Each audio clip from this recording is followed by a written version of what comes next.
Впервые за всю историю войны с татаро-монголами русские переходят в наступление.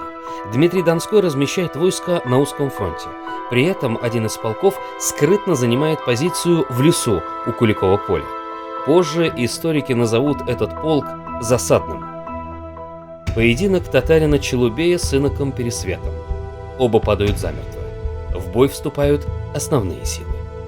Первый удар монгольской конницы приходится на сторожевой полк. Затем атака по всему фронту. Сторожевой полк разбит. Инициатива постепенно переходит к Мамаю. Монголы прорываются к ставке русских. Флаг князя Дмитрия повержен, князь ранен, потеряно управление войсками. Решающий момент битвы. В открытый тыл ордынской конницы врывается засадный полк. В стане монголов паника.